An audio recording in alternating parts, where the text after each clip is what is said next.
PFI देश के लिए कितना खतरनाक साबित हो सकता है, ये किसी से छिपा नहीं है। पीएफआई 2047 तक भारत में इस्लामिक राज देने के एजेंडे से काम कर रहा था।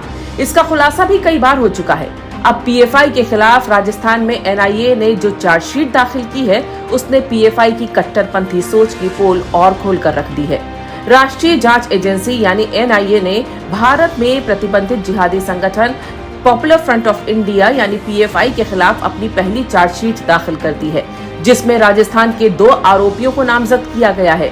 एनआईए ने जिन 2 आरोपियों को नामजद किया है, उनमें से एक आसिफ जो राजस्थान के कोटा का रहने वाला है, जबकि दूसरा सद्दाक बारन जिले का रहने वाला है।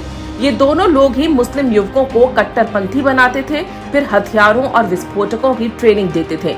इनका मकसद 2047 तक भारत में इस्लामिक शासन स्थापित करना था। एनआईए का कहना है कि इन दोनों के खिलाफ भारतीय दंड संहिता के विभिन्न धाराओं के अलावा यूएपीए के तहत विशेष कोर्ट में चार्ज लगाए गए हैं। एनआईए ने कहा, आरोपी आसिफ और सद्दाक मुस्लिम युवाओं को ये विश्वास दिलाकर कट्टरपंथी बना दिया करते थे कि भारत में इस्लाम खतरे में है। 2047 तक भारत में इस्लामी शासन स्थापित करने के लिए खुद को हथियारों के इस्तेमाल में प्रशिक्षित किया जाए।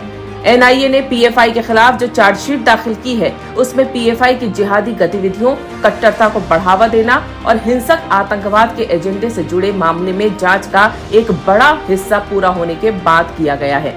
एनआईए ने मोहम्मद आसिफ उर्फ आसिफ और राजस्थान के 12 से सादिक सर्राफ के खिलाफ धारा 120B, 153A के तहत चार्जशीट दाखिल की।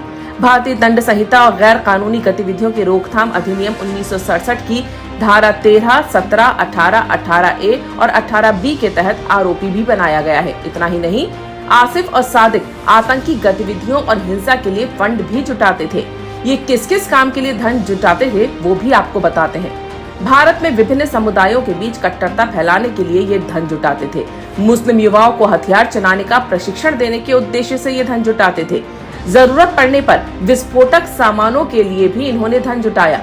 2047 तक भारत में इस्लामिक शासन स्थापित करने के अंतिम उद्देश्य के लिए भी ये फंड इकट्ठा करते थे। आतंक और हिंसा के कृत्यों को अंजाम देने के लिए भी इन्होंने पैसा जमा किया। पीएफआई के लिए कट्टरपंथी मुस्लिम युवाओं की भर्ती के लिए भी इन्होंने पैसा जुटाया।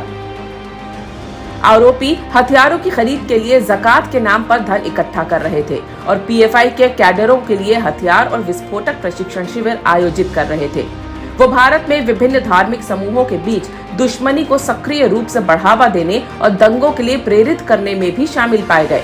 एनआईए ने कहा कि आरोपी पीएफआई सदस्य मुस्लिम युवाओं का ब्रेन वॉश करते थे। पीएफआई के ये सदस्य मानते थे कि भारत में इस्लाम खतरे में है, इसलिए इस्लाम की सुरक्षा के लिए ट्रेनिंग देने की जरूरत है। वो भारत को 2047 तक इस्लामिक देश बनाने की मंशा रखते थे।